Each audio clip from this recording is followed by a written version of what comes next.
Good evening, everyone. Welcome to tonight's study session for the City of Casa Grande City Council.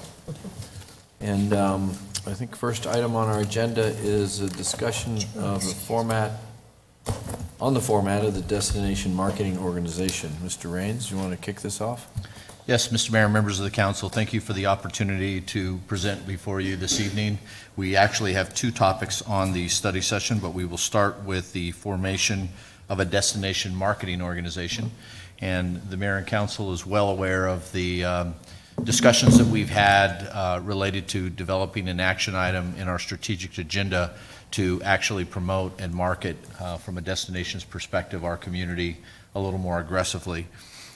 We've been working on this for several years now, but there was a bit of a pause during the pandemic. And most recently, the staff has taken the necessary steps to actually do the advertising for a potential increase in the bed tax to fund a marketing organization. But this evening, what we thought we would do is allow Renee Luzon-Ben, the president of the Chamber of Commerce, to provide the mayor and council with a bit of an overview on the plan. And I think most importantly, she will be covering a new refresh topic, which is the strategic plan that they've gone through, and maybe even talk a little bit about the formation of the board. I guess just one item before I hand the baton to Ms. Luzon-Ben is that the mayor and council will see in your executive session items this evening. Staff intends to present the mayor and council with the draft agreement, proposed agreement with the Chamber of Commerce, and talk more about the legal provisions of that particular document, but that will happen in executive session this evening. And with that, Mr. Mayor, I'll hand over the microphone to Renee. Thank you. Can you hear me all well? Yes. Wonderful. Thank you for allowing me to come here and talk about our Destination Marketing Organization, aka DMO. The purpose is really important, and again, I think that Mr. Raines touched on it, is as this community grows, having a roadmap in place with a plan, and in that plan including marketing, intentional marketing of our community to draw tourism here, the type of tourism we want. And so when you look at marketing Casa Grande, you're looking at what has been occurring over the years is the City of Casa Grande and the Economic Development Office. There's marketing that occurs there, and that's to draw business here, and recruiting business and jobs are developed from that, and you have an economic impact. And the Chamber of Commerce has a role advocating for local businesses, and we're also a visitor center, and so we do some marketing, but not to a grand scale. We don't have a robust budget for that. And then lastly, the Destination Marketing Organization would be maintaining that visitor center, but also attracting visitors and then generating more tourism revenue here in the city. You see in this diagram here, just kind of the overlap of it all. You've got the city, and that one spot in the center is the integration of the collaboration of all three entities, or the two entities developing the Destination Marketing Office. And that's focused and intentional: tourism, economic development, and community engagement. And community engagement is important because if the community doesn't support this, then it can go awry. So we want, as much as we will be marketing to the outside of Casa Grande and recruiting people to come here, attracting people to come to Casa Grande to come stay, play, and maybe eventually live, it's important also that our residents are our ambassadors.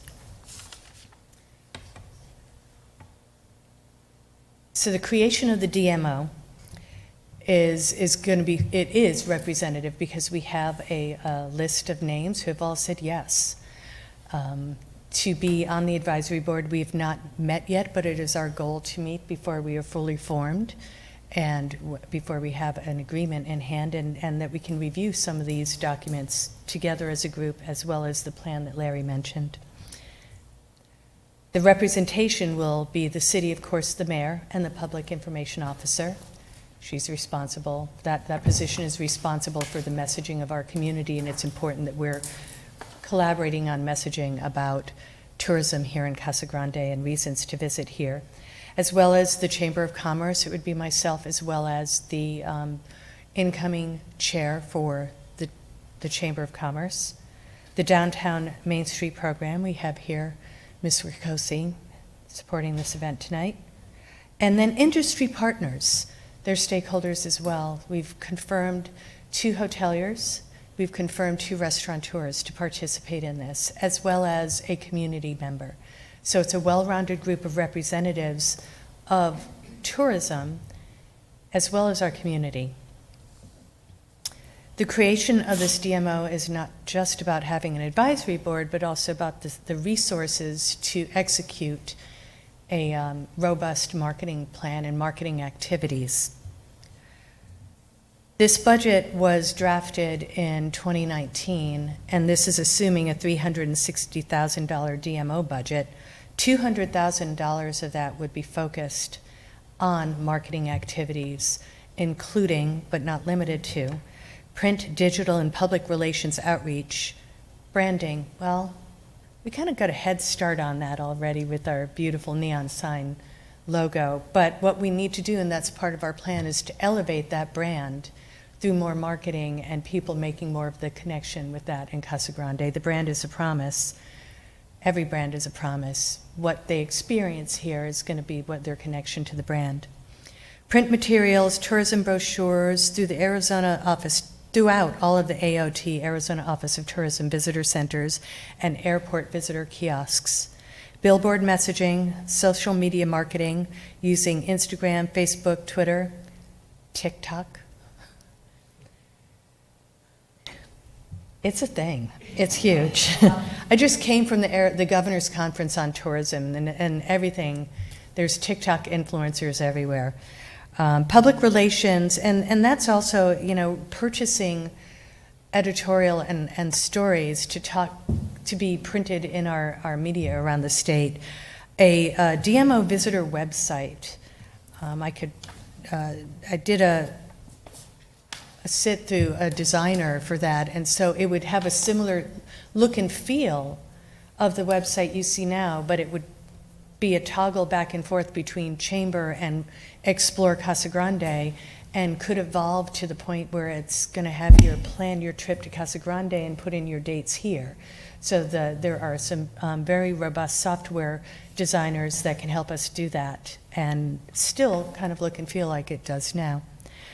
And then community events, planning something new and promoting all of our existing ones. 20,000 had been identified for city event or beautification. 80,000, that would be the program and marketing manager.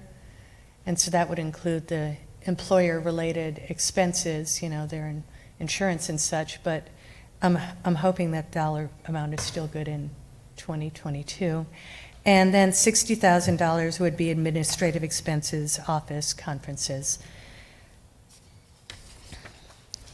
So the next couple of slides are some examples of some traction we started gaining through the CARES Act grant.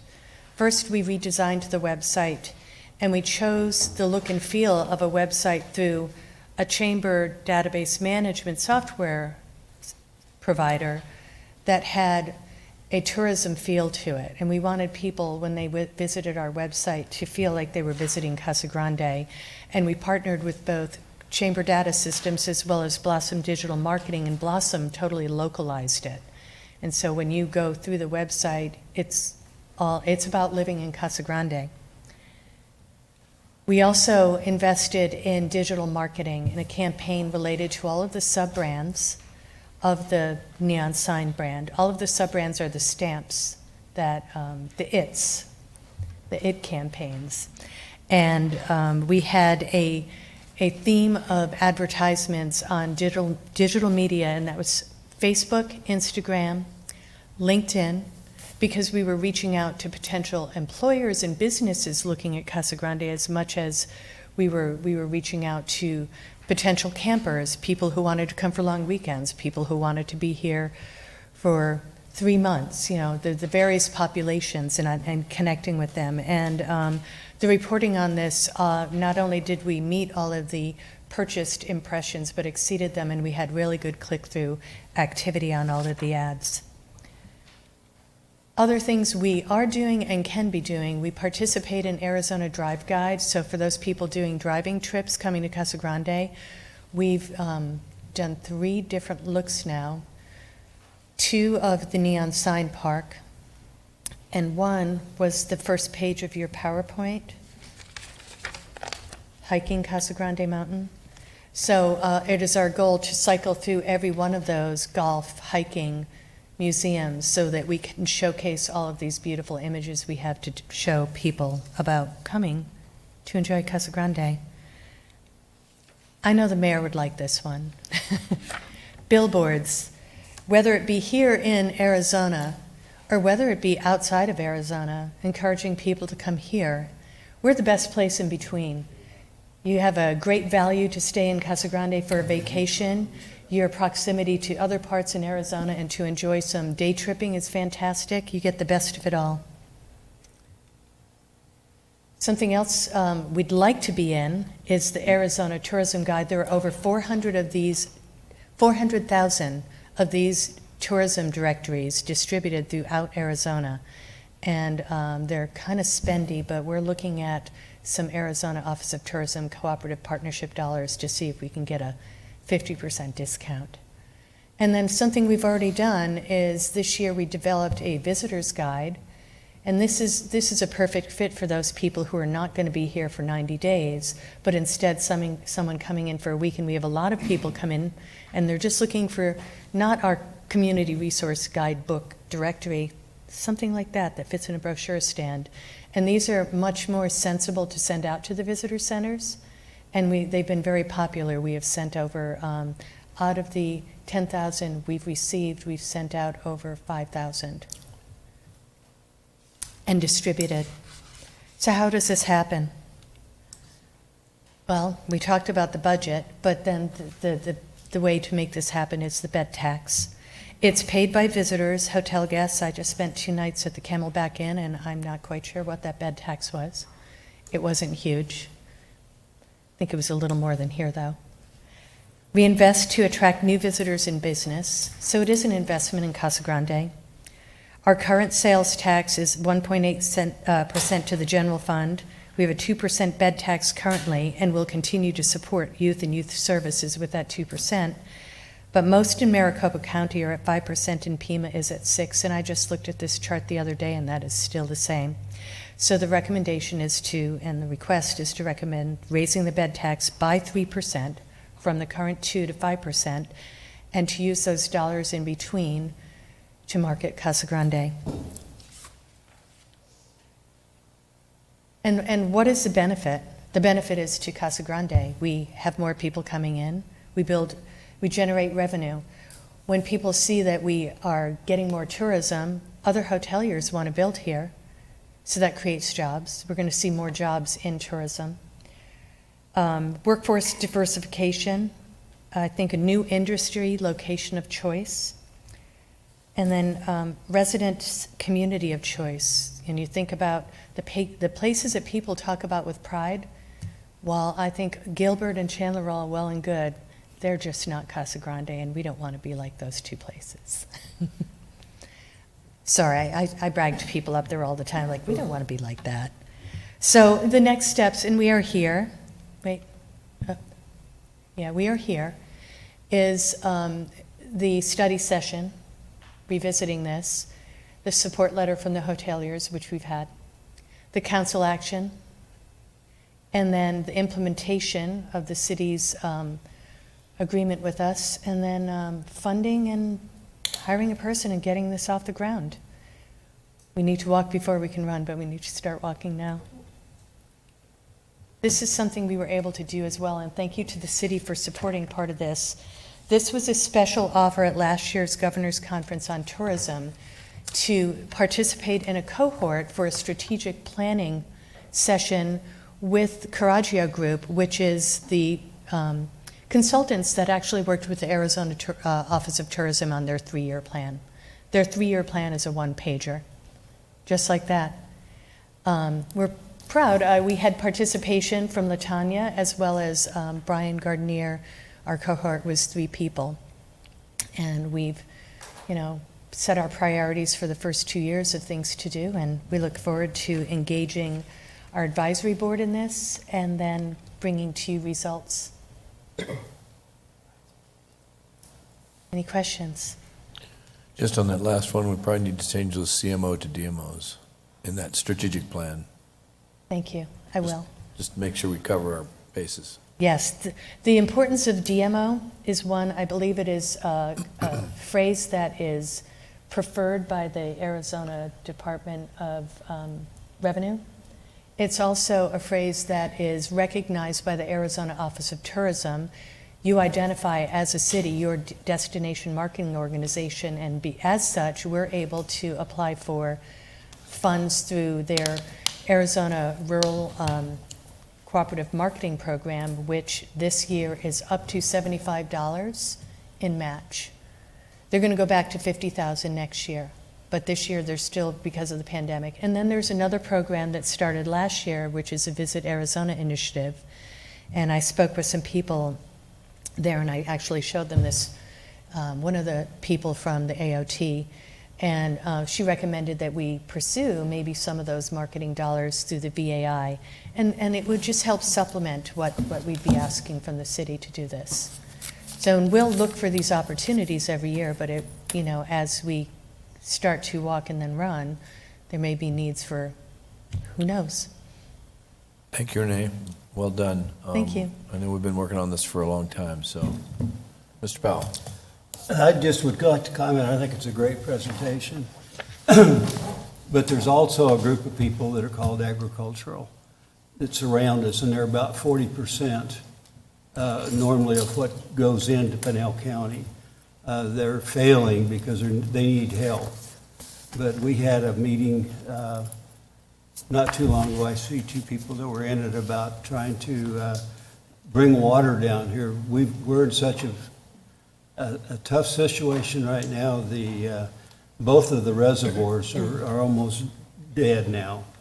And if they don't get water, the water has to come from the east to flow into them. You can't just take a glass up there and put some behind the dam, but they really need help. And we would love to get some help doing a study to see, what it would cost and how it would work. But basically, just very quickly, it would harvest floodwater in Davenport, Iowa, that happens every year. They had $19 billion worth of damage on the Mississippi in 2019, so it can be pretty severe. But what we wanted to do is put a diversion dam there and then have 1,000 miles of pipeline. We had pipe fitters at our meeting that would bring the water down to basically at the bottom of Wyoming. That water would flow in behind both of those reservoirs. And there's really hardly any other way to get that water in there in a convenient way, and we're going to all be in trouble in a lot of ways. Thank you. Well, thank you for waiting until I'm through. And so I would really like to have everybody work toward that or think about it, and I think it's probably the most important thing on the front right now as far as Arizona's economy. Thank you for waiting. You did okay? Go ahead, Matt.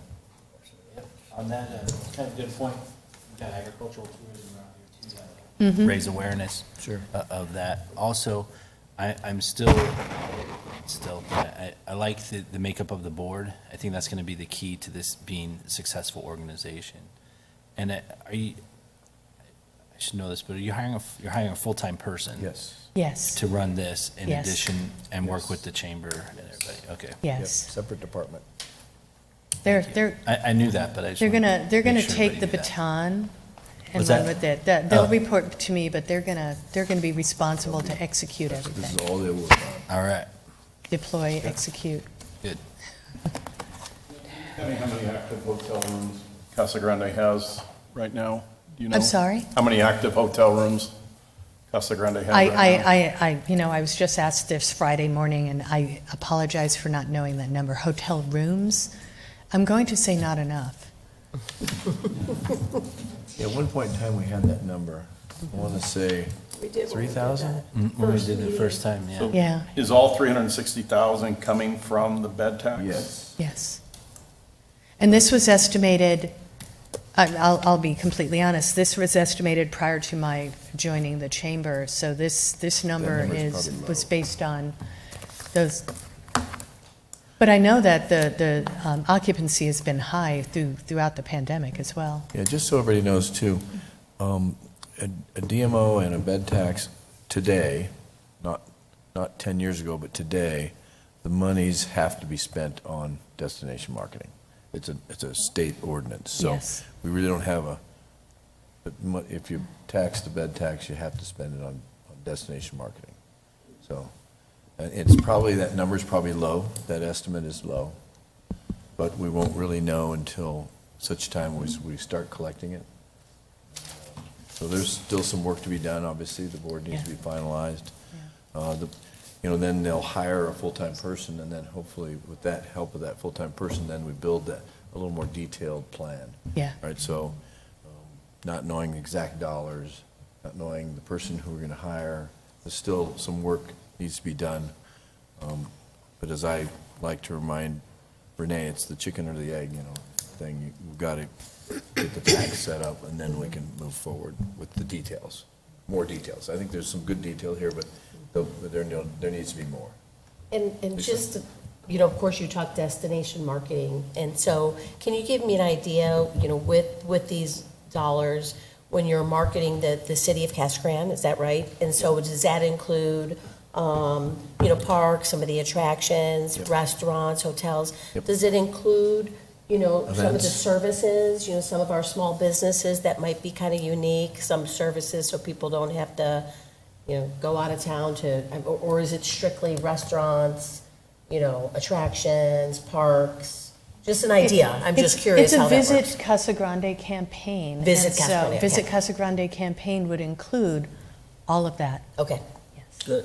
okay. And I would love to see that once you get a little bit more, detail on it, so. Yeah, the Great, board good job. will help drive that too, because Yeah. obviously we wanted to get around, pretty rounded board, so there's some influences from hotels, from restaurants, Right, even an at-large resident, right? So that they don't own a business, they're just an at-large resident, so they can look at it from just a residence right, standpoint. good. Plus then the city's represented, and then, of course, the chamber and the Main Street. So we've kind of included all of our marketing groups in that, so I'm pretty confident that this could be really Yeah. a good thing, so. Bob, did you have a comment? No. I think to answer your question, I think when we go away somewhere, any of us, we have those little places we find, we discover, and they're often the reasons we want to go back. We want people to find those here. Right. Okay. And I appreciate the clarification, because the only question that came to me was about the 2% versus the 5%, and they were afraid that we would lose some of that money for our youth programs. And so you clarified that, and I want to make sure people understand that that 2% will remain with that. Yeah, that's already an existing Yep. commitment. Program. Thank you. Anybody else, any other questions? Thank you. Good job. Okay, Thank you very much. thank you, Renee. Thank you, Larry. Okay, I think the next item is item number 2, which is a presentation by Teresa, but I don't. She's here. Oh, She's here. there she is. She slid in quietly. Which is weird. And You said that, not me. Quiet doesn't go with you, does it? It doesn't, I just slipped in. So first of all, thank you so much for taking this opportunity, for giving me this opportunity to kind of explain some things. And who are you, by the way? I am State Representative Teresa Martinez, born and raised in Casa Grande, Arizona, class of '86 Cougars, and then high school substitute. And you came to our meeting. Yes, and then everybody has to pray for Jeff Lavender, who not only, There you go. because he had my little boy, and that was a handful there. It was explained to me at the legislature by a colleague, that the way it goes is city council, county, state ledge, federal. And they said that it was a line up and down. And I came back and I said they were mistaken, that the line is actually horizontal, and that the city works with the county, works with the state representatives, and works. And so I've always thought that this job is a partnership, and I'll be honest with you, I can't do it without you. I simply just cannot. I don't even want to try. This needs to be a partnership. And so when I first got appointed, I sat down with the mayor and Mr. Raines, and I said, tell me what we're doing, what we want. And the first thing he said was I-10. And the last thing he said was I-10. And I can tell you through the cooperation of Mr. Shope, of Senator Shope, that bill was ran through. What you may not know is it got stuck in the House, and I had to go fish it out, beg, plead, borrowed, through fits, the whole 9 yards, to get it heard by May 13th, so that we could have that extra additional funds that the feds were giving us. Since then, I had ADOT come into my home. I did live there for a little bit, to my office, and I said, that's great, but what are we doing in the interim? And I do love my truck drivers, so I asked for their forgiveness, but ADOT has now since put the next 22 miles from Casa Grande to Chandler a trucks-only lane, and that seems to help. Yeah. The next step for I-10 is going to be, I plan on visiting them and having them in my office to provide updates on where we're at there.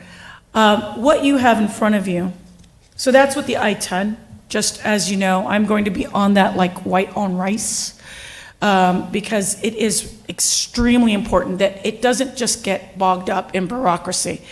I tell people that I speak several languages, English, Spanish, and one of them is government bureaucracy, so know that I will be working with that agency. Moving on to other projects, we have this budget of the 23. This is just highlights. These are just highlights that we got in the budget. A lot of people have asked questions about budget.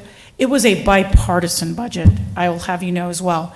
This is not just a Republican budget, it is a cooperative budget. So we're going to see things in there that address homelessness and that address border security, that address education, and also address, election integrity. So we paid down debts, and we did donate, well, not donate, but a lot, I guess is the right word, to water and water infrastructure, over about $1 billion for that agency. And I can also, if you would like, provide, Larry, did I provide the outline for the WIFA for how that money is going to be allocated? Okay, so what I will do next week is I will make sure that you all get a copy, because I think understanding how that agency is now going to work is going to give us a better handle on the water. Specifically going to Casa Grande, we can go to the next slide, or whatever slide is next, the next one after that, next one after that. And I guess that's not that one as well. Go ahead. Okay, so now we're going to go to the budget. So I did have on page, let's see, number 7, line item 230. I wanted to kind of point out some stuff. We're going to have over 209 million or billion, let's see here. Border Security Fund, we're going to have $20 million. We're going to go do some money for the Cochise County Jail, $15 million to local law enforcement, and $10 million to reduce trafficking and human smuggling, $30 million to local prosecution, $10 million to the National Guard, another $10 million to emergency care and testing, $15 million in transportation, $53.4 million to the sheriffs for a stipend. That particular one is basically going to be about $10,000 bonus for every deputy that stays onto the department. and then a $5,000 signing bonus, and that's to all the counties in the state of Arizona. And I thought that was a significant amount.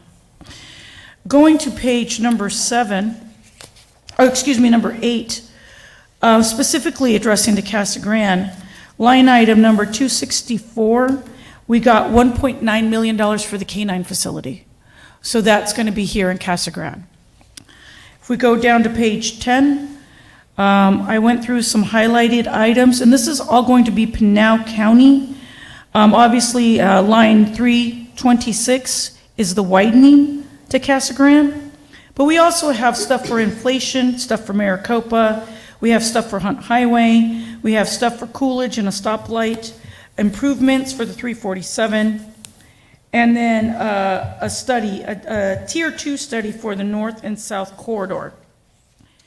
On page 14, specific to Casa Grande, we're going to have $15 million in a grant through the Arizona Commerce Authority, where Nikola and Lucid can apply for this money to help with water infrastructures, pipes, wiring, those kinds of things, so that will help them. And then another $15 million from the ARPA funds. One last thing, and this cost is, do you have the other thing, the next one?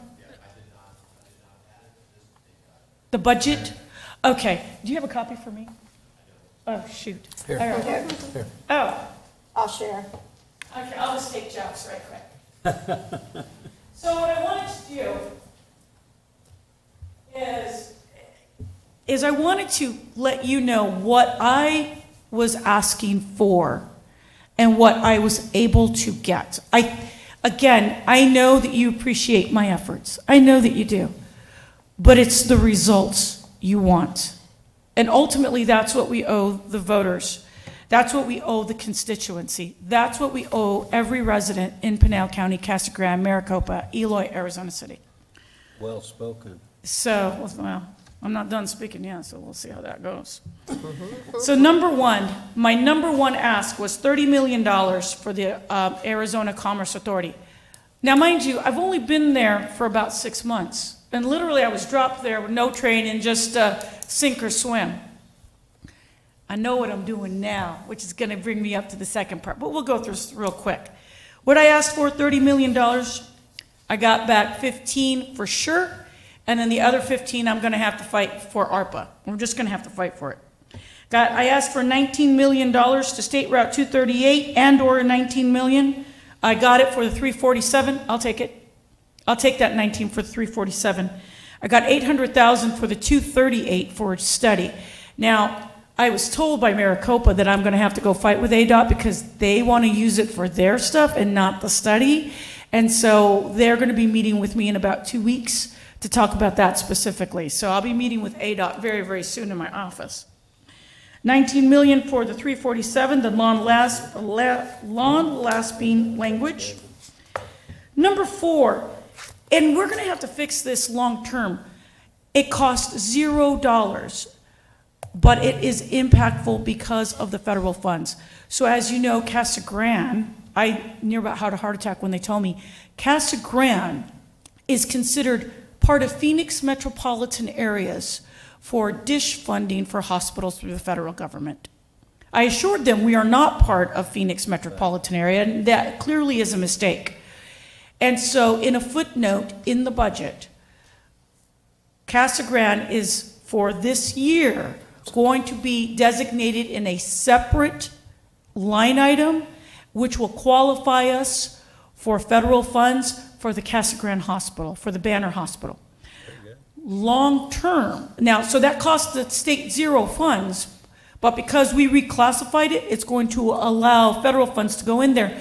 But we're going to have to fix that long term, because what I don't want to have happen is have a state representative fight for this over and over and over again. Let's just fix it. Let's just fix it ongoing. $600,000 for Pinal County. I did not get that. So I thought that it was important that I include what I did not get.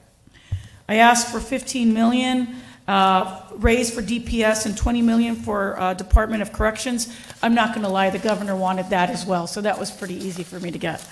$75 million for DPS infrastructure. I only got 10. I know 75 is a lot to ask. I got 10. I'm a rookie. I'm going to get better at this. The 1.9 million for the canines and the I-10 money, and 15 million for the 24. That's a long story. I'll be honest with you, because I'm a kiss and tell kind of gal. It was bipartisan because we had Republicans not want to jump in on the budget. That's just the fact. And in the initial meeting, they had asked for $15 million for the 24, and they said that it was not enough, and they needed an additional $15 million for the 24. Doesn't really affect us here in Casa Grande, but it's part of Pinal County, and I thought it'd be worth mentioning. They only got 15 because that particular member voted against his own project. I might get called some ugly names, but I'm going to tell you, I will never vote against Pinal County, Casa Grande, Maricopa on my own projects. I need that money for roads, for water, for jobs, and I'm going to fight for every single penny I can get. Which leads me to my sort of end of my presentation. What do you guys want? Water. Water, okay. I'm working on that. But I know you are, thank you. But what else do we want? What do you want me? Remember I said I'm the running back, you're the coach? Okay, coach, what's the game plan? And I humbly ask you for all of your input. And we got it until January. So the way it starts in the legislature is November we start dropping bills. So by November, this November, I have to have all the bills that I'm going to put together in place. By January, I have to have all my appropriation requests. Do we need money for roads? Do we need money for lights? Do we need money for infrastructure? I hear a great presentation on tourism. What is it that we want to do? And I'm looking for stakeholder meetings. I've started education stakeholder meetings with the superintendents, and we're going to continue those stakeholder meetings. But I need your guys' input. I need your guys' thoughts, including Mr. Raines. What do we as a city, what do you want me to go fight for? There's a big list. I'll take it. Transportation dollars, I think, is one of our biggest needs. Okay, so just as a, Stoplights, road widening, stuff like that, help from the state. okay, That's what I hear a lot from Yeah, people. there's a bunch of stuff too. There's some stuff on the PRTA that I need to talk to you about, but that gets kind of complicated. So, but I do want to publicly say, Teresa, you've done an amazing job. Thank you for all your support for the city of Casa Grande. You really went above and beyond this last year, so, and it is greatly appreciated, so well, thank you. well, thank you. And just know that I'm very serious when I say I need you as a team. So I look forward to maybe getting a list. I don't know how you want to do this. If you guys want to talk about a list and send it to me, I'm happy to get that. Again, just the deadlines in November are the bills, and Yep. January is budget. We will get you a list, I promise. Okay. One of the things I would like to see is a feasibility study for the plans that have been sent. They've been sent to, actually, the Senate and the House agreed on sending the plans into Washington DC.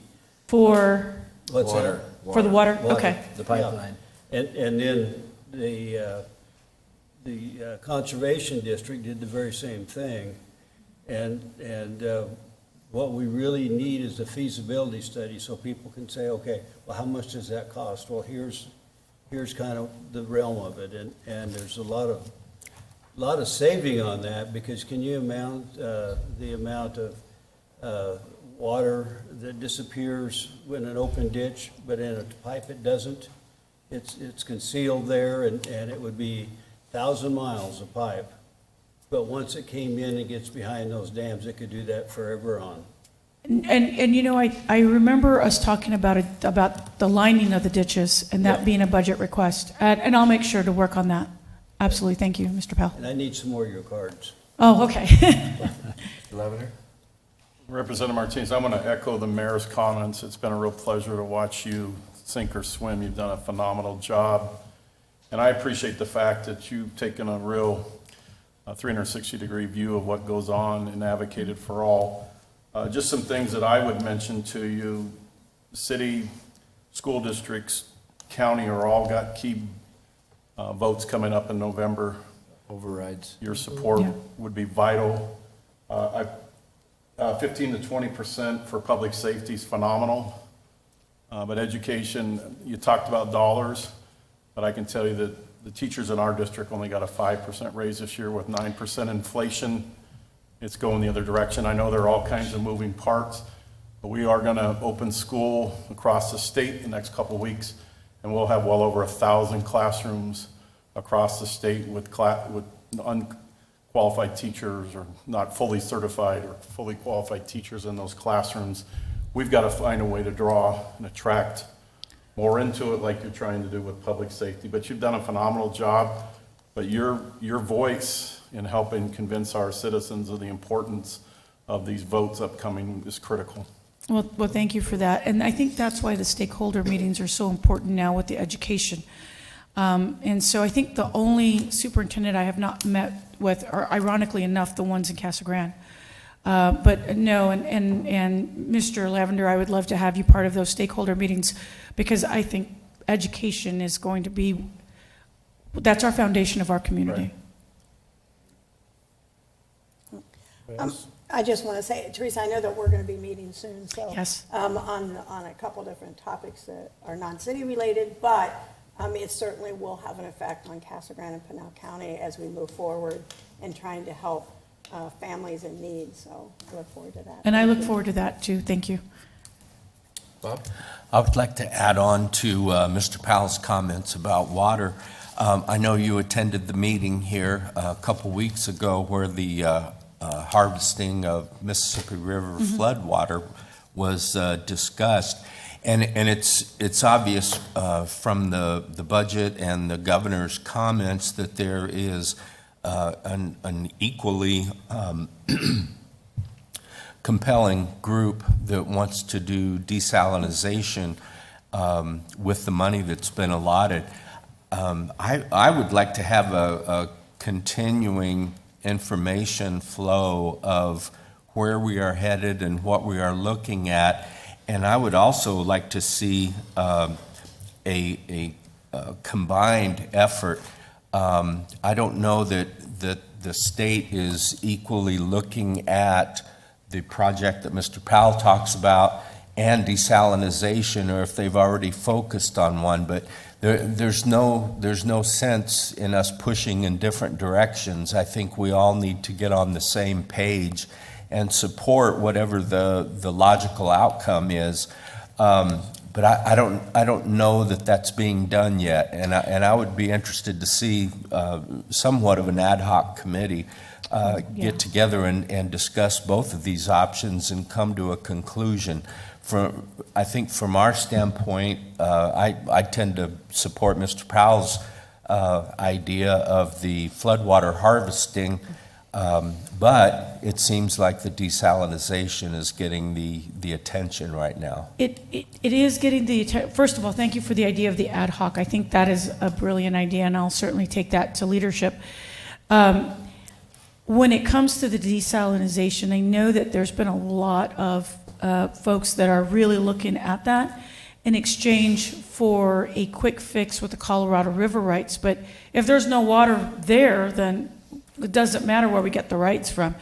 And with the floodwaters from the Mississippi or from Iowa, I think people are starting to look at that.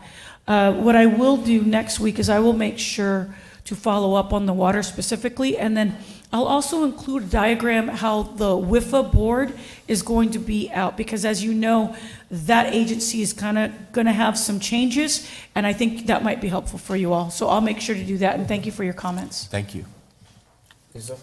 Well, thanks again for coming, Representative Martinez. You know what, you've only been there for a few months, and I appreciate it's your second or third time, I think, coming. And, that's what's great, having someone new that is trying to learn and listen to people's ideas and get input. So we can definitely see your passion, and especially for this community. I echo some of the same, ideas or, concerns that we have. Obviously, public safety, infrastructure, transportation, education, of course, the I-10. I'm going to end it with I-10 also.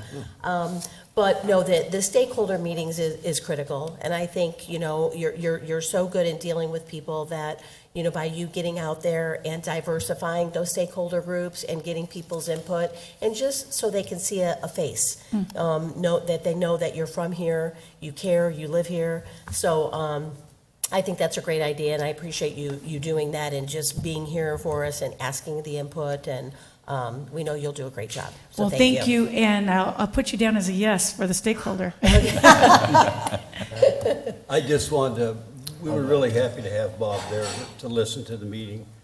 And one of the things, 3 of the past governors are way against desal. And what desal is going to do is grab a bunch of the Indian water out of the Colorado River and send it to Mexico. That doesn't help our dams a damn bit. And so it's not a good plan. Matt, you have a question? Just comment too. I just also want to commend you. I won't beat it to death, but you hit the ground running, and I've got to see you at a lot of events as well around town, like not just at city council meetings, but you're active out there with the people. And I did mention the infrastructure because that's one of the hugest costs we have as a city, and really hard for us to to plan for and budget, because we can only do a little bit at a time. So that would help us a lot. Another thing that's interesting is in your ask here, which is a pretty impressive list, by the way. But like the 30 million from ACA, which is great. You got Lucid, you got Nikola. But we've had small businesses in this area for 40 years, 50 years, 10 years, all kinds of small businesses. And a lot of times people look at, oh, we're getting this, but we need help with education, again, like with our Drive 48 type situation, but also to help these smaller businesses recruit, retain employees, educate employees, because now we're competing with these with these larger companies. So it's important to not forget who built these communities that we're living in, as well as who's coming here now, because we're very grateful that we're the electric car manufacturing hub of the world, almost. But, there's a lot of support activities that goes into that, and we need to be able to provide the support that all of these businesses needs. And if that's through tourism, through getting people here, there's a lot of ways to do it, but I just want to make sure that we remember, where our roots are.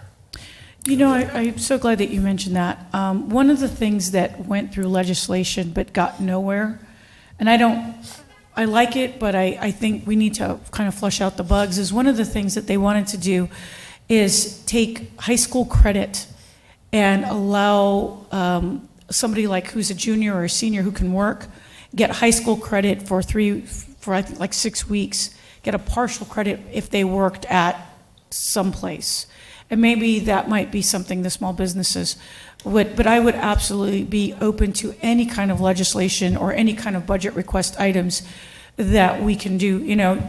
I say often, they said, oh, did you hit the ground running? And sometimes I feel like I just hit the ground, And it was a lot coming at you at once, so I immediately went with just what came off the top of my head. But Did a great job. well, thank you, We continue but forward. I know what I'm doing now.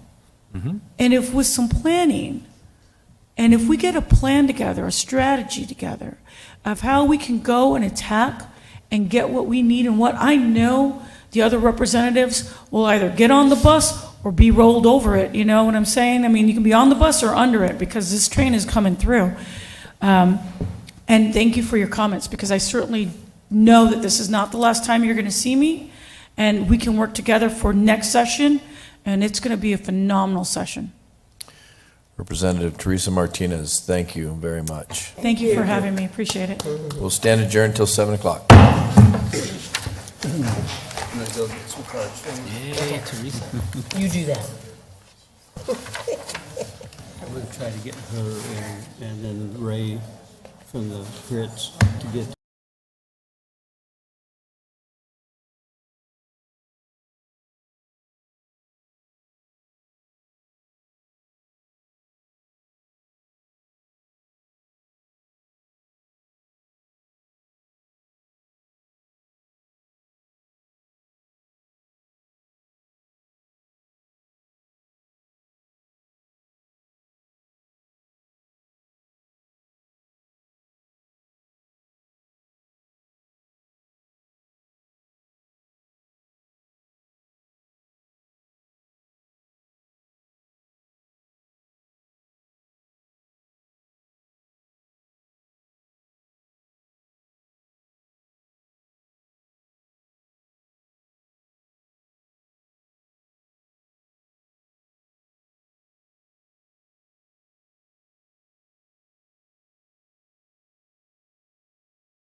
All right, good evening, everyone. Welcome to our Monday, July 18th, Casa Grande City Council meeting. I call the meeting to order. First item on our agenda is our invocation and our Pledge of Allegiance. Tonight, we have Brent Hillman from the LDS Church to lead us in our invocation. And then please remain standing for the Pledge of Allegiance. Thank you.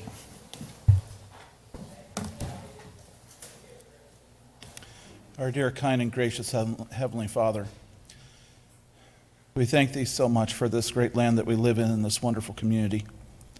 At this time, as we begin this meeting, we ask for Thy Spirit to be here, that it may be a continual place of peace, even though there are serious discussions that need to occur to help continue our community to be safe and a wonderful place to be. We ask Thee, Heavenly Father, to bless each person here, that they'll be able to utilize their wisdom and their love of their community to properly make the decisions necessary to help our community to grow and to strengthen and be that safe place for each person to live. We thank Thee, Heavenly Father, for the many blessings Thou hast bestowed upon us. And we say these things in the name of Jesus Christ. Amen. Amen. Please join me in the Pledge of Allegiance. I pledge allegiance to the flag of the United States of America and to the republic for which it stands, one nation, under God, indivisible, with liberty and justice for all. Very good. You didn't feel like it today? Thank you, Mr. Hillman. And thank you, Lisa. Thank you again, Lisa. All right, let the roll call show that all members of the council are present. So noted. And then we have item C, the minutes. Do you want to do the minutes?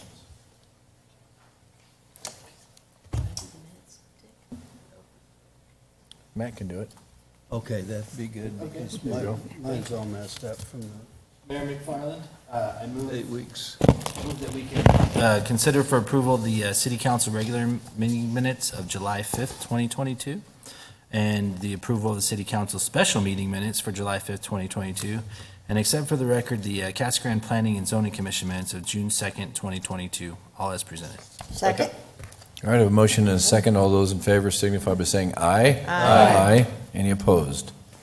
All right, the minutes are approved as presented. Item D1, claims against the city. Mayor McFarland, I move to accept and pay the claims dated June 29th to July 12th, 2022. Second. All right, I have a motion and a second. All those in favor signify by saying aye. Aye. Any opposed? I'm going to abstain, Mayor. Okay, note one abstention. Gloria? So noted. All right, next item is our meeting agenda. I know that we will be having an executive session tonight, so I'm going to move item N to precede item M, as in Mary. So we'll put reports just in front of item M. And Larry, you had some other potential changes here. Yes, Mr. Mayor, thank you. First and foremost, I just would like to mention, and I know there's been a fair amount of information related to the Spanish Trails West public hearing and PAD amendment that was actually noticed for tonight's meeting. That particular item has been removed from the agenda at the request of the applicant who asked to withdraw their application. And so there is no public hearing, there is no council consideration this evening on that particular item. And I am asking the mayor and council to remove item L2, which is a PAD and general plan minor amendment that is scheduled for tonight. We have found some modifications that need to be made to that, and we would anticipate rescheduling that matter for the August 15th, 2022 regular council agenda. And with that, Mr. Mayor, that's all I have. All right, thank you, Larry. Does anybody else have anything else to adjust on tonight's agenda? Okay, seeing none, I'll entertain a motion to approve with so noted changes. So moved. Second? I have a motion and a second. All those in favor signify by saying aye. Aye. Aye. Any opposed? Okay. The agenda is approved with so noted changes. We do have a special presentation tonight. It's F1. This is an update and discussion related to the 2022 municipal primary election. Yes. So Gloria? Yes, Mr. Mayor, members of the City Council, just would like to give you a brief update on what has happened with our primary election. I am sure that you're aware of, and I'm hoping that the community is also aware of, the human error that we had with the primary election, which primarily affects early voting. Unfortunately, the city of Casa Grande was one of 7 municipalities that was affected by this error, whereby the city council election was left off of some ballots, and others it was included, and some of the county residents included our city election. Some very important information that I will highlight, and then if you have any questions, please feel free to ask. Also want to let Mayor and Council and the community know that the city staff has been working with Pinal County to resolve this issue. The county has come up front and has taken responsibility for the error and has been working with all the cities involved in this error to provide information to our voters. First of all, what is very, very important is if our community members received an early voting ballot. It is very important that they vote that ballot and they return it. If for some reason, and we know that there was a lot of confusion early on, if for some reason a voter took that ballot, threw it in a trash can and said, oh, they're going to send me a new ballot. If that happened, it's important that the voter request a replacement ballot. If that voter requests a replacement ballot, and it needs to be done before this Friday, a replacement ballot must be requested. If they make that request, they will get a ballot that will include all the federal, state, and county information, just like the original ballot. Again, if for any reason that first ballot was destroyed, it's important that they make that request to get a replacement ballot. Or they can actually go into the county recorder's office here in Casa Grande. If they prefer, they can walk in and they can vote their early voting ballot. Okay. Anybody who made a request for an early voting ballot will receive a supplemental ballot with our city council election on it. And it's my understanding that many of the residents who made a request, any of the voters who made a request, did receive them today. I know a member of my staff received it, so we know that they're in the mail already. It's important that the initial early voting ballot and their supplemental ballot be returned not later than Election Day, which is August 2nd. Whether you stick it in the mail, whether you go to one of the designated locations to drop off your ballot, that it needs to be returned no later than Election Day at 7 p.m. Now, if you don't want to stick it in the mail, you can drive over to the county recorder's office. They have a drop box inside and they have a drop box outside to return your early voting ballot. Another important message is that you're going to receive 2 ballots. Please do not stick both of your ballots in the same envelope. Your initial ballot must be placed in the ballot that you received. For that, you have to remember to sign it and stick it in that ballot. Now you're going to get your supplemental ballot today. You must stick it in the envelope that you receive with that ballot and remember to sign it and get it out. Let me think, what else is very, if for some reason, you're a voter and you got frustrated with the early voting process, You may go on election day to vote. You can vote for your city election and for all the other offices and measures. You can vote on election day. So very important. We do have information on the city's website. We have a link to the county's website. I can tell you that the county has been working really, really hard with all the municipalities to try to get the information out there. I went to the LNA testing that was held last week, and one of the questions that was asked, well, what are you going to do with the votes received for our city election for the municipalities on the first ballot? That was of concern to a lot of people there. And what will be happening with those votes is they're just not going to be reported. For the votes that will be reported for municipalities is going to be the supplemental ballot. And they have a separate tallying machine that will vote those. So you have two machines that are going to be tallying the votes for all of the other issues and measures and offices, and then you have one designated just for municipalities. And those are the ones that will be reported. So it's super important to make sure if you have family members, you talk to them and make sure they understand and they're going to do early ballot. They have to send in both ballots, the city Both ballot ballots. and the federal. Separate. Yeah, separate. Mail them separately. Yes, mailed separately. They'll come with their own envelopes and they need to be sent in, but both need to be sent in. Both of them need to be returned. Even if your first ballot was correct, Correct. meaning had the city information on it. You need to, yes, if you received your initial ballot and it was correct, it had all of the offices, including the elections. municipality, and if you happened to vote the municipality, voted on the municipality election in your first ballot, stick it in the mail. You're going to get another ballot. You should have got it today. If you don't, you'll get it tomorrow. You need to vote the supplemental municipal ballot, ours, the city of Casa Grande, and that is the ballot that will be processed, that will be counted.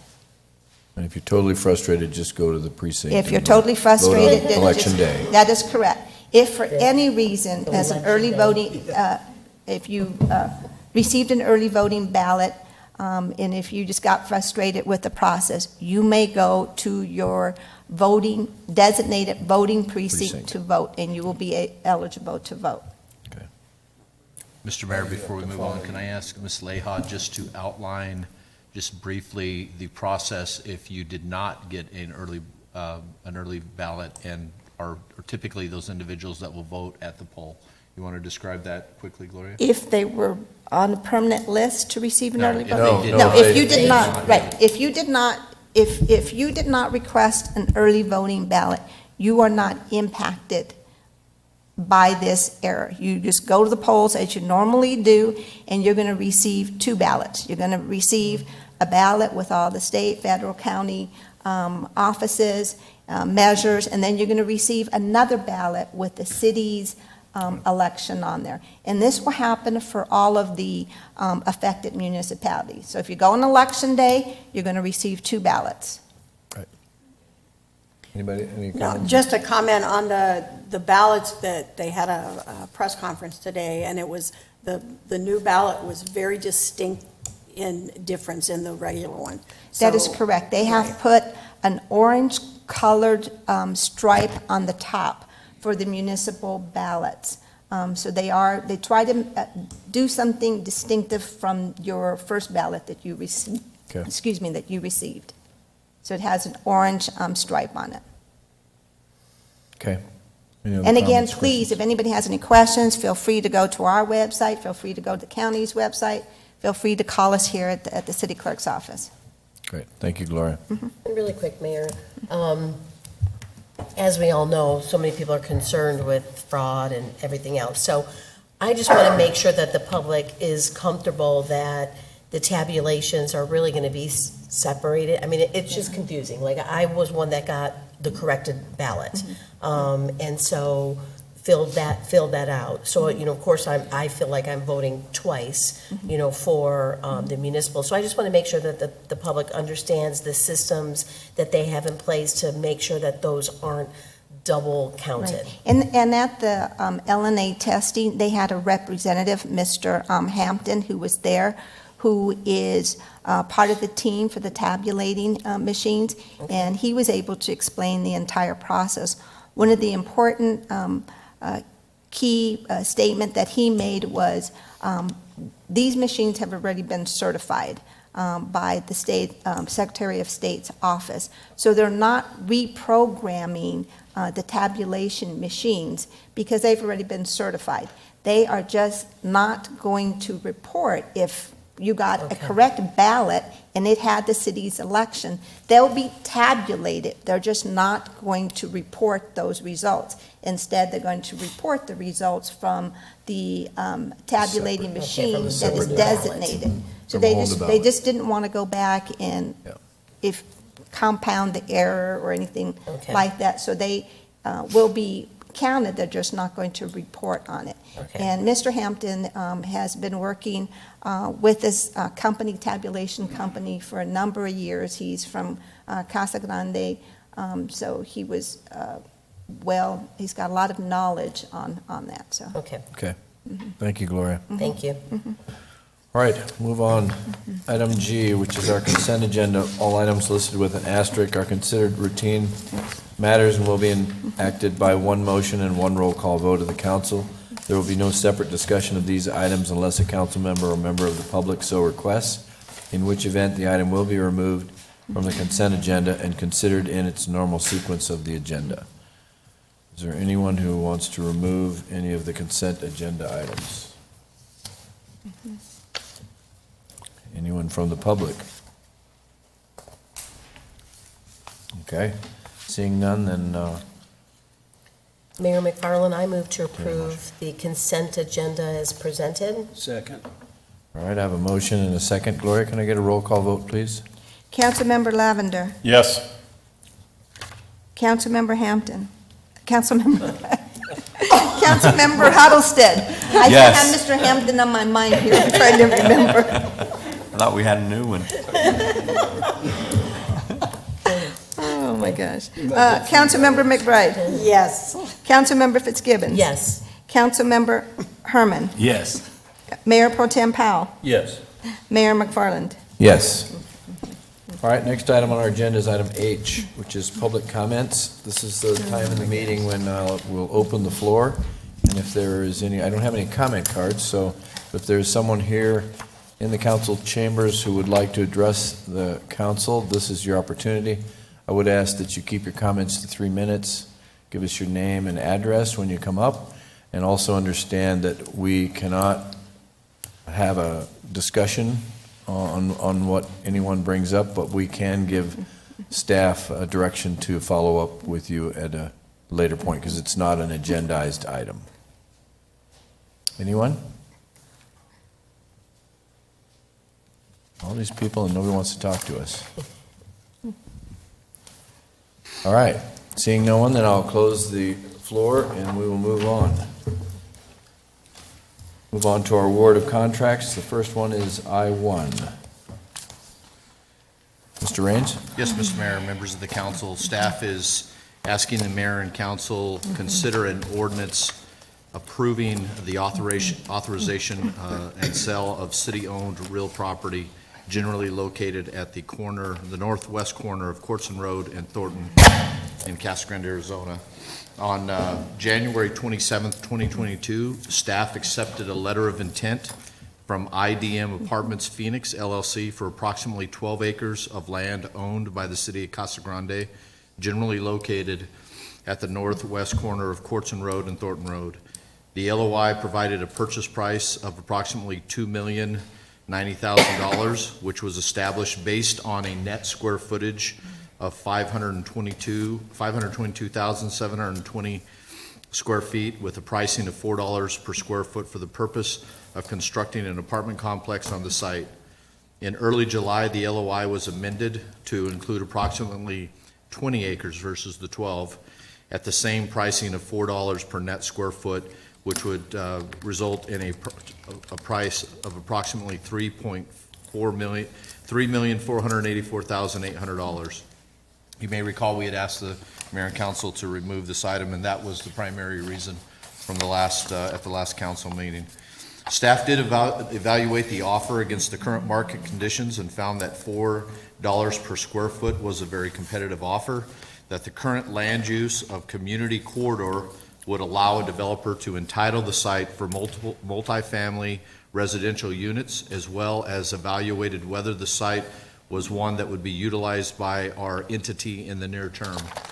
After thorough review and discussion, it was determined that the site would be better suited for private development versus a governmental use.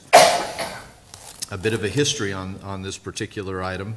In March of 2011, the mayor and city council voted unanimously to acquire 84.5 acres of land from Enterprise Bank and Trust in the amount of $635,000 for the purpose of utilizing the site for future recreation or wastewater use. The transaction ultimately closed in July 2011. At the time, the goal was to acquire the parcel directly north of the site and south of the Dave White Park for the purpose of constructing future park amenities.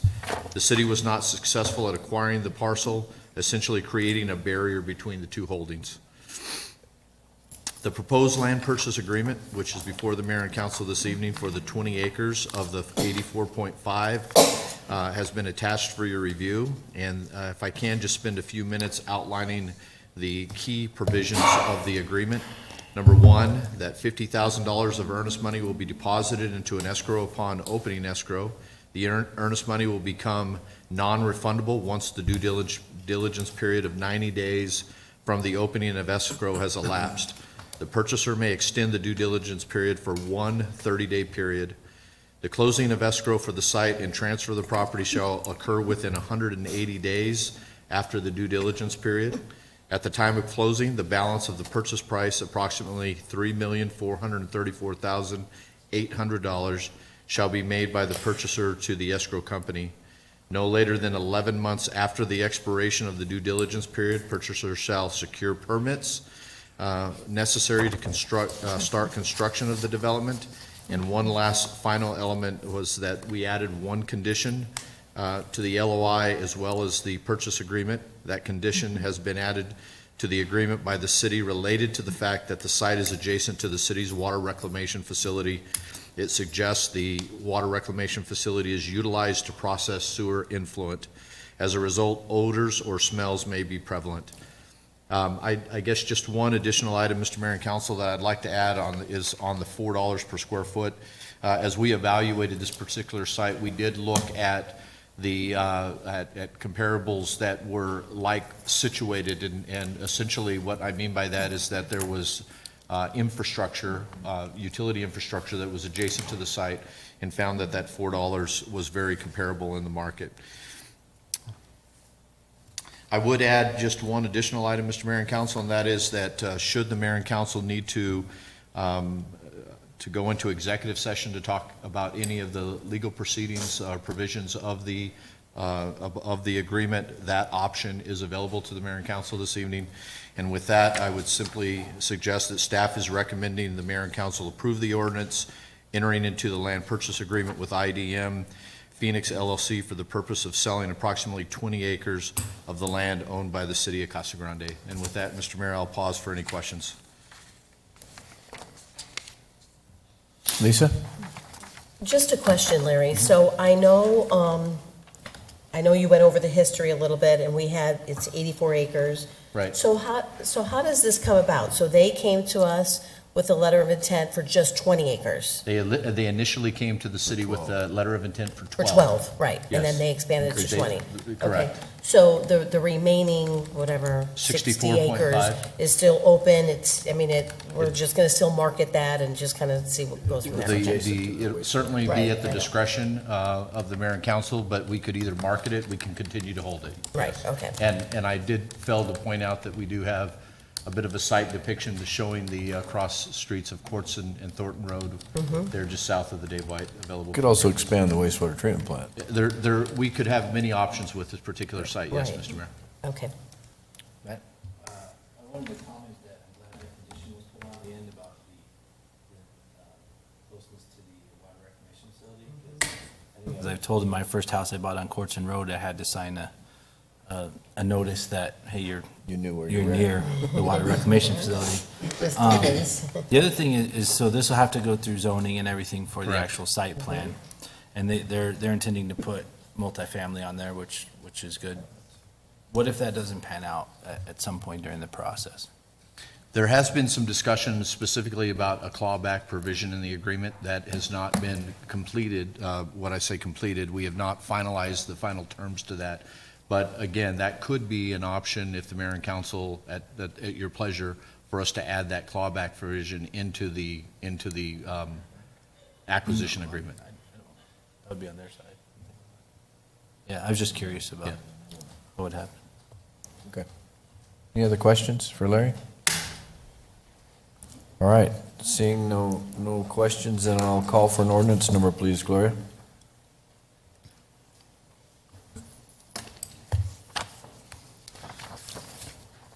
Ordinance number 3339, an ordinance of the council of the city of Casa Grande, Arizona, authorizing the sale of city-owned real property generally located at the northwest corner of Courtson Road and Thornton Road, Casa Grande, Arizona, authorizing expenditure of public funds for reasonable and customary closing costs, and authorizing the execution of documentation by the city manager. Mayor McFarland, I would move for approval of ordinance number 3339 as presented. Second. All right, I have a motion and a second. Gloria, can I please get a roll call vote? Councilmember Lavender, Yes. Councilmember Huddleston, Yes. Councilmember McBride, Yes. Councilmember Fitzgibbons. Yes. Councilmember Herman, Yes. Mayor Pro Tem Powell, Yes. Mayor McFarland. Yes. All right, item I2, this is ordinance number 3343, proposal from Ellison Mills.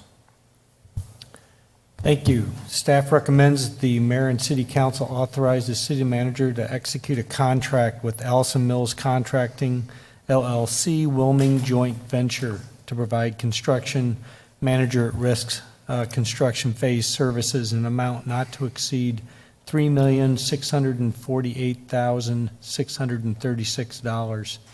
And this is for the construction of Thornton Road between Selma Highway and Peters Road. Staff has been working with the contractor. We did GMP number 1 and GMP number 2 on this project. Those were separate phases of the project that we've already done the guaranteed maximum price for. So this is our last guaranteed maximum price, number 3, for this project. And we did identify in the RCA the scope of that work that's included in that GMP. And again, we did that for a lot of different reasons, but mainly because we wanted the GMPs to match our funding availability in our budget. And the GMP2 took care of everything that we had budgeted in '22, and now we have the new funds in fiscal year '23 that we are finishing this project for. So with that, I'd be happy to answer any questions. You got one comment? Go ahead, Matt. Just today, they're starting the first one, the first phase, right? Or we're supposed to? No, phase 1, or the GMP number 1 is already completed. That work was finished. That was the tiling of the irrigation across the frontage of Lucid. GMP number 2, they're under construction now. That's the Thornton Road one. And then GMP number 3 will be the items that will start construction here in the very near future. But they were scheduled to close the road today Yeah. to start their major effort. We postponed that due to the weather. Due to the power lines being down. They had all that equipment out there. Was anything damaged? There? How many poles went down? It's about a mile's worth of poles. Yeah, but as far as Ellison Mills, did On they the get west any? side. Yeah. Yeah, that's a good point. So Ellison Mills got their equipment out there already? Yes, but I've heard no reports of any damage to any of their Okay. equipment. So it's just going to be delayed a couple days then? That's correct. Till they get Peters cleaned up? Yeah, we don't want to close Thornton Road with Peters Road closed as well. We need to work on the agreements that we have with the You need businesses lucid in the workers area. to get to work. Pardon? You need lucid workers to get to work. Yes. Easy. So they're going to use the Peters entrance then when we shut down? That's correct. Okay, all right. Any other comments or questions? Here to go. All right, seeing none, I'll call for an ordinance number, please, Gloria. Ordinance number 3343, an ordinance of the council of the city of Casa Grande, Arizona, accepting a proposal from Ellison Mills Construction, Wilming Construction Joint Venture to provide construction manager at risk construction services for additional work on the Thornton Road Improvement Project, authorizing expenditure of public funds and authorizing the execution of a contract. Mr. Mayor, I move to approve ordinance number 3343 as presented. Second. We have a motion and a second. Gloria, can I please get a roll call vote? Councilmember Lavender, Yes. Councilmember Huddleston, Yes. Councilmember McBride, Yes. Councilmember Fitzgibbons. Yes. Councilmember Herman, Yes. Mayor Pro Tem Powell, Yes. Mayor McFarland. Yes. All right, next item is item I3. Kevin, this is yours too. Thank you. Staff recommends that the mayor and city council award a contract for construction manager at risk pre-construction services to Aiken Gardner Construction LLC for the Courts and Sewer Relief Project for a contract amount of $73,745 plus a $10,000 contingency for an amount not to exceed $83,745. Currently, the existing courts and sewer line serves approximately 50% of our community for collection services to our wastewater treatment plant. That line is at capacity, and we need to expand that sewer system within Courts and Road. We are currently at about 60% plan set of the design of that new sewer line, so this is the perfect time to bring Aiken Gardner in so that they can start to work with the design engineers for final design efforts and work on that final GMP that we'll bring back to City Council. Now, I will let City Council know that similar to what we did on Thornton Road with multiple GMPs, we'll probably be taking advantage of that opportunity to do multiple GMPs on the Courts and Road project, so you won't have one guaranteed maximum price, you'll probably have several. And what that's going to do for us is it allows us to get approval to spend money for long lead items so that we can order the materials for the project so that that does not keep us from moving forward on the project when we actually need the equipment to be here. Some of these items are, a year out on ordering before they can be delivered. So we'll be taking advantage of that so that we can move this project forward as quickly as we can. We did have 3 firms submit to the request for qualifications that we published for this project, and all 3 companies that submitted proposals or qualifications were very qualified, capable contractors. But after our review of each of those companies, we determined that Aiken Gardner was the company that would best serve our needs for this project through the value they'll bring to the project. So with that, I'd be happy to answer any questions. Kevin, just for edification for the constituents, what is a GNP? It's a guaranteed maximum price. So what So that it's does, GMP? it's GMP, GMP, okay. guaranteed maximum price. Okay. The contractor guarantees that the price will be that or less. And then, obviously, we work with the contractor as we finish the project, and any savings, we keep those savings. Okay. So. Thank you. Anybody else have any comments or questions? You go, man. All right. Seeing none, can I get an ordinance? Yeah, ordinance number, please, Gloria. Ordinance number, ordinance number 3344, an ordinance of the council of the city of Casa Grande, Arizona, accepting the proposal from Aiken Gardner Construction LLC to provide pre-construction services as a construction manager at risk for the Courts and Relief Sewer Project, authorizing expenditure of public funds and authorizing the execution of a contract. Mayor McFarland, I move approval of the ordinance number 3344 as presented. Second. I have a motion and a second. Gloria, can I please get a roll call vote? Councilmember Lavender. Yes. Councilmember Huddleston. Yes. Councilmember McBride. Yes. Councilmember Fitzgibbons. Yes. Councilmember Herman. Yes. Mayor Pro Tem Powell. Yes. Mayor McFarland. Yes. All right, we'll move to item L, which is our public hearings, public meetings, and we have, I think, one left on the agenda. That would be L1. Jacqueline? Hi, Mayor, members of the council. Next item is for a request for a zone change from Plan Area Development, Commercial Office, and R3 to Plan Area Development for a medium-density residential project located on approximately 17.69 acres at the southwest corner of Cottonwood Lane and Pert Road. And the proposal is for a build-to-rent project for 209 units with an approximate density of 11.81 dwelling units per acre. And the conceptual site plan is currently under review by staff. In reviewing the PAD, these items are the review criteria, and the staff report goes into detail that was attached to the agenda today. I will be going over the two highlighted items here. So with regards to the general plan, this land use category is community corridor. It allows for plan area developments as well as multifamily residential development at a gross density of 25 dwelling units per acre. This proposed development is at 11.81 dwelling units per acre.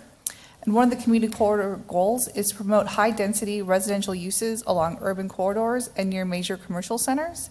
And one of the action steps is to encourage higher-density residential developments on infill sites and along key corridors. And this meets that criteria. With regards to the zoning ordinance, this will be subject to the 2021 residential design standards for PADs. This covers various requirements. However, one I wanted to point out was that there is additional setbacks for multifamily adjacent to single-family development, and that includes a 25-foot setback and a 15-foot landscape buffer. And this is will be part of the major site plan review criteria and will be part of that review. Excuse me. With regards to notification, applications and review were sent out to property owners and HOAs within 300 feet. Earlier this year, a notice was in the dispatch for both the Planning Commission and City Council meeting, and notices were sent out noticing the public hearings to property owners within 300 feet, as well as a sign posted on the site. Staff did not receive any questions or comments. So with that, Planning Commission, on a 7-0 vote, recommended City Council to approve the zone change request from R3, Commercial Office, and Planned Area Development to Planned Area Development for medium-density residential with the following condition of record, and this is the right-of-way requirement. Happy to answer any questions council may have. So it was a 25-foot setback plus 15, right? So it's a total of Including 45? including Or is- 15. It's including. Does that mean plus? Or is that included in? 25 total. Okay, thank you. Thanks for that clarification. Matt? In the setback area, I was thinking about that, the 25 feet. What else is going to be in there? Just landscaping and then drainage, or is there like a trail system in there? Or, you know, I know you haven't done the whole site plan yet, but. Yes, I can point that out, though. Councilmember Herman, they are proposing a trail throughout that site area. Fantastic. It will be landscaped, and it'll be an amenity for the community. I was hoping you would say that. They may be able to clarify if it will be open to anyone or just the site. Just the residents of that yeah. community. But it'll be like a recreation area. Correct. All right. Anybody else have any questions? I don't want to make Matt look good, so I'll agree with that. Okay. All right, seeing no questions, then this is a public hearing. So I'm going to open the floor to anyone in the audience who would like to address item L1.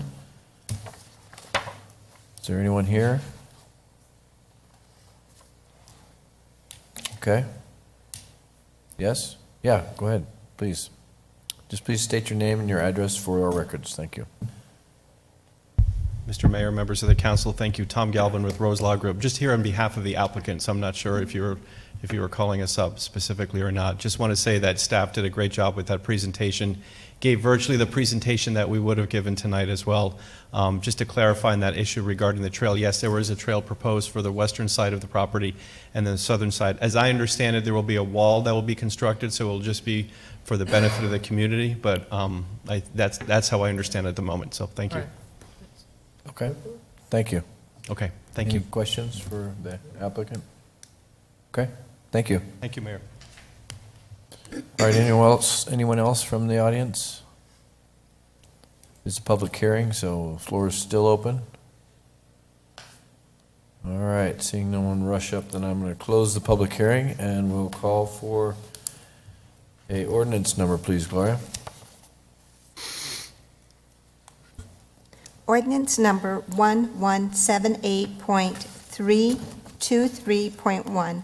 An ordinance of the council of the city of Casa Grande, Arizona, amending zoning ordinance 1178 in its subsequent amendments by changing the zoning from planned area development, commercial office, and multifamily residential R3 to planned area development, medium density residential on property located at the southwest corner of Cottonwood Lane and Peart Road, Casa Grande, Arizona. Mayor McFarland, I move approval of ordinance number 1178.323.1 as presented. Second. I have a motion and a second. Gloria, can I please get a roll call vote? Councilmember Lavender. Yes. Councilmember Huddleston. Yes. Councilmember McBride. Yes. Councilmember Fitzgibbons. Yes. Councilmember Herman. Yes. Mayor Pro Tem Powell. Yes. Mayor McFarland. Yes. All right. That concludes most of our business. We have an executive session, but before that, I had rerouted the reports, so we'll start with reports. And Bob, you're up first. Thank you, Mayor. Only one thing. Mr. Raines, as he always does, sends out an interesting weekly update. And last week's issue included the police department's Stay Connected newsletter. I was extremely impressed with it. A lot of good information, especially on the department members that had been honored for different awards. Also a good write-up on Chaplain Bob Cornelius's retirement. My only regret with this is that we don't have a guaranteed more extensive way of distributing this. I'd be thrilled if I was sure that every household in Casa Grande got a copy of this. It develops pride that's well-deserved in our police department, and I wish there was a way we could get it out there in a larger fashion. But Chief, good job all the way around. That's all. Lisa? To kind of piggyback on the police department, they're so busy doing some great things, but I just want to recommend the citizens to go on and take a look at the new online reporting system. It's nice, Chief, for you to free up some of the time of for what the officers are doing that need their attention, but just to kind of highlight some of the acceptable types of incidents, shoplifting, criminal damage, fraudulent use of credit card, lost property, identity theft, stolen bicycles, harassing. There's an online reporting system. I think it's great for the community to get on. I hope the response time is going to be pretty quick on these, because of course this is where people, if they put it on and don't hear anything, they'll get frustrated. But I'm happy to see that we're doing this just to free up some of the time for some of the other things like crimes in progress, vehicle accidents, and other things. So good job on that. I wanted to kind of give, I know the mayor and I have talked about the homeless overnight shelter program. You know, we are still moving forward with the churches. This is something I know I've talked to you all about for a long time, but we're making some progress. We went several weeks ago and met with the Chandler iHelp program. And so it's something that we're looking to implement here with the churches, and we're making some progress. So we have quite a few churches on board, so we're hoping maybe at least once a week, we'll be able to do an overnight shelter. We're getting all the details finalized, but if any of you go to a church and if they're interested in helping us participate in this, you know, please let me know so we can follow up with that church. But we're really making some progress. Of course, we would have loved to have that now since it's so hot, but of course, winter's going to be coming up and people are going to be needing shelter in the winter as well. So excited about that. And just, you know, with all the damage with the storms yesterday, I'm sure you're all seeing everything that's happened in Eloy and Arizona City, and I, you know, just feel so bad, you know, for everything going on there. So just thinking about all those people and just hope they get their power turned on by today. So I think that's it for me, Mayor. All right, thank you, Lisa. Mr. Powell? Well, I had quite a trip. I traveled through 8 states, and all the 8 states I went through had a lot of water, and in the northern parts of the states, a lot of foliage. Beautiful. I went through Arizona when I left, but New Mexico, Texas, Louisiana, Tennessee, Georgia, Mississippi, or Alabama. Alabama is where our family had a place there in northern Alabama for a long, long time. And so it was really happy for me to go and visit there. And it's about 3 miles from the Tennessee River where their home is. And at one point in time on the road atlases, they kind of dropped out the name of Powell. And this time as I drove back into town, they had welcome to the town of Powell, Alabama. And they had fire department and all the different things going, which are really good. One of the things that I got a kick out of, my grandfather, top of the mountain where they all lived at, close to the river, was moonshiners when he first went into Alabama. And he could tell stories forever about his experiences with them. But one thing that was interesting, he took all of his male children down to the Tennessee River. And he had them take their shoes off and walk across it because actually the TVA hadn't finished up yet. They didn't have electricity. But he knew it was coming, so he wanted to tell everybody that his kids walked on water. And they were able to do that a short period after that. But as I say, when I went back there to visit the family, it was really enjoyable. And they called it the Big House. They built it in 1919, and it's over 100 years old. And my cousin has been doing a lot of work on it. And I told her, you're sitting on a fortune here. She's filled all these rooms with fancy stuff and whatever, but it was really fun to go, and I had everybody in the car was kin to me or they're about to leave. And so we had a good time. And as I say, that the South is a beautiful place, and as you go through especially up toward the northern part of the different states, every one of them, and they'll have these 30-foot, 40-foot high veneers of wood and trees that have been put up. The tree growth is immaculate to see it. And we went to a cemetery. And we didn't know whose it was. Well, my family had a great big one that had the name on the pallet. So there was another place they took us to, and we were looking at some of the different markers on the graves. And Didn't want to brag about it, but several of them had Army of Alabama, and it was the Civil War. But anyway, it's all over and done with now, so. All right. Glad Nice you're back. trip. Well, thank you. Matt? Thanks, Craig. Exciting news, kind of. School's starting this week, which I'm sure Mr. Lavender will tell us all about, but that means the Youth Commission's annual retreat is moved up by a couple weeks, so we're doing that this weekend. And we have a neat, be my first time with some of the new advisors, so we're excited, and we're gonna have a meeting at the rec center. They've been helping us a lot, and then we're gonna have a little scavenger hunt downtown and eat downtown and go back to the rec center. So it should be a great day for the Youth Commission, and wish me luck and pray for us. And I was gonna talk about the police reporting, but Lisa hit it, very good. It's a neat thing to have. Kind of a, not a personal thing, but I just want to commend the police department, Public Works, Animal Control, which is part of the police department. There was a dog stuck in a storm drain by my house, and the poor guy was crying. I came home early in the morning, and I hear this crying, and it wasn't our dogs for once.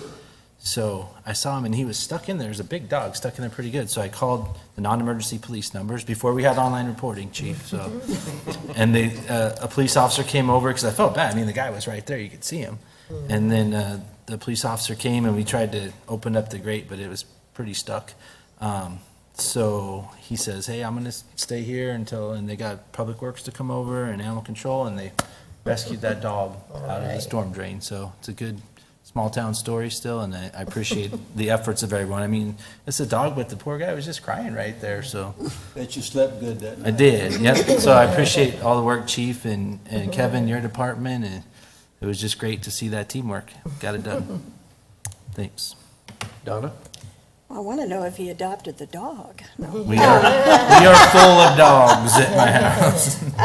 It's been kind of a quiet couple of weeks with it being so hot. I did have the opportunity to go to HOHP, their new location, and they gave me a tour. I couldn't even tell you how many volunteers were in there. There were so many people in there helping put down the flooring and stuff like that. So hopefully they'll be open real soon. They have not changed any services during the move, and so they're just doing a great job. So congratulations to Kim.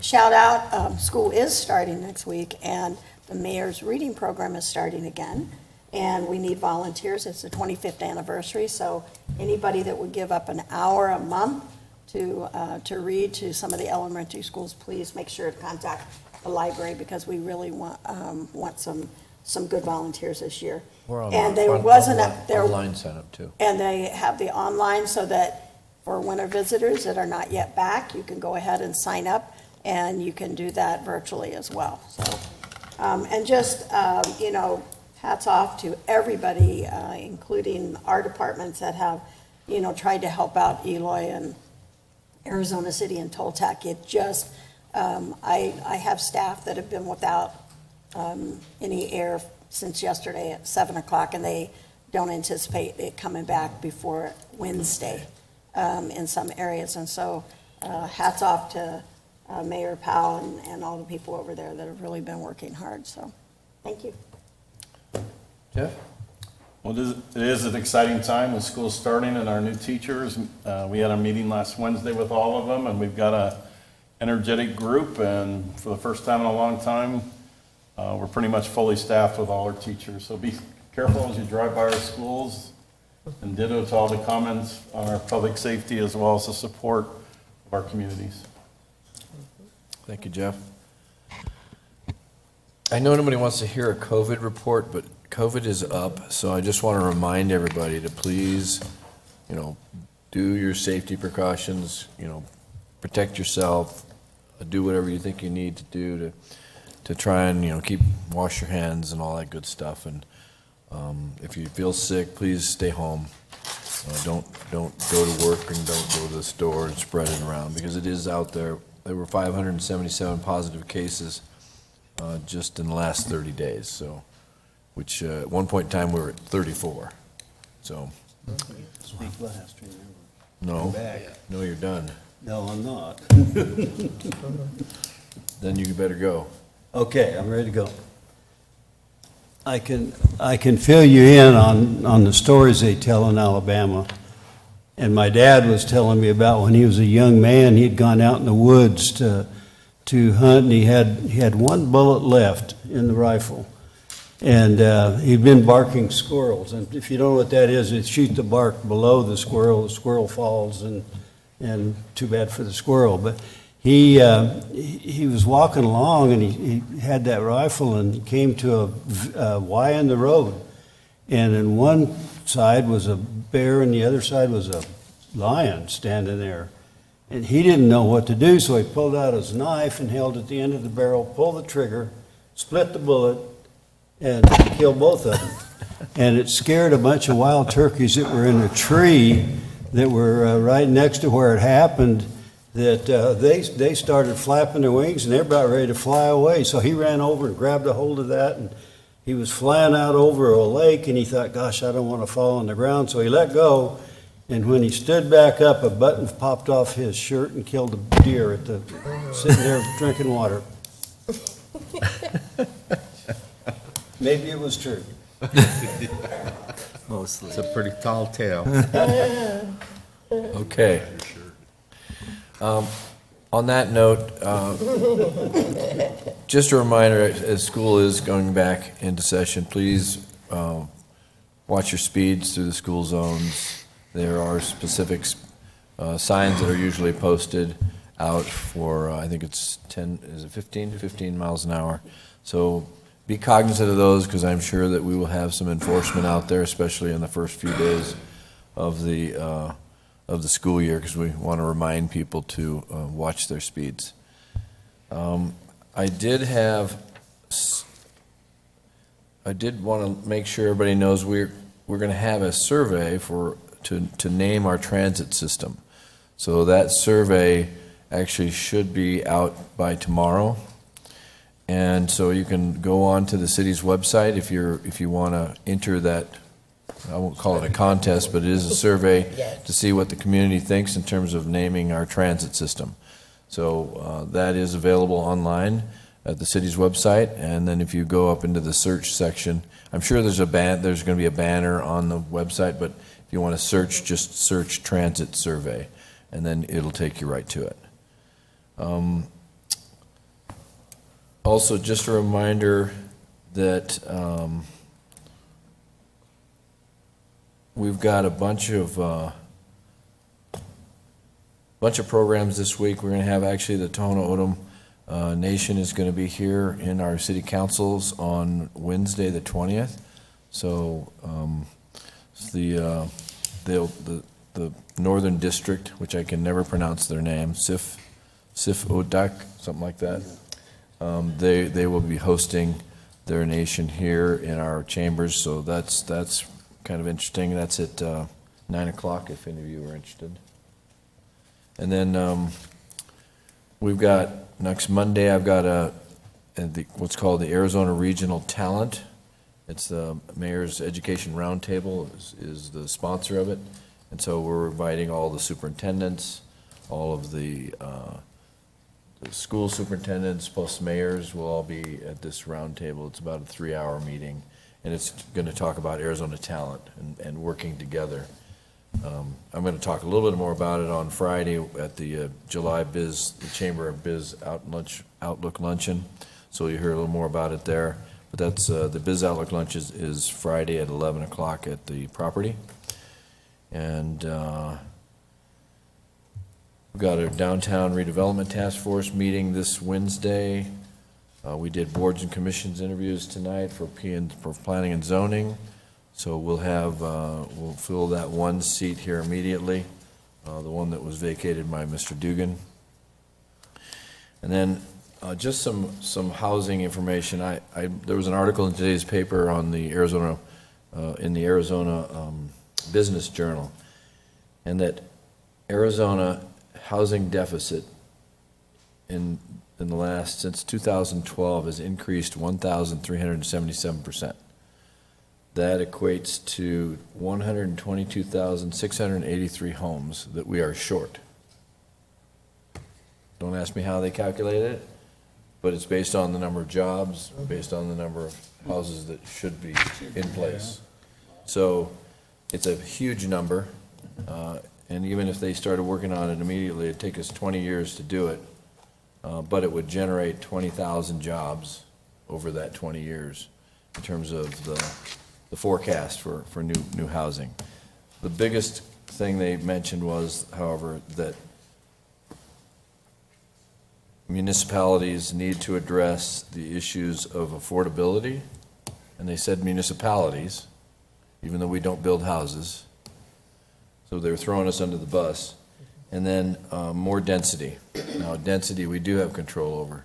So that's one of the issues that they think the cities need to address. So I just kind of throw that out there. It's now making, more national news in terms of our housing, so. That's all I have tonight. Anybody else? All right. Seeing none, then I'll entertain a motion to move into executive session. So moved. Motion to move into executive session. All those in favor signify by saying aye. Aye. Aye. Any opposed? All right, we will move into executive session. We'll start the exec session at 8:05. So we'll give you 4 minutes to get out of the chambers.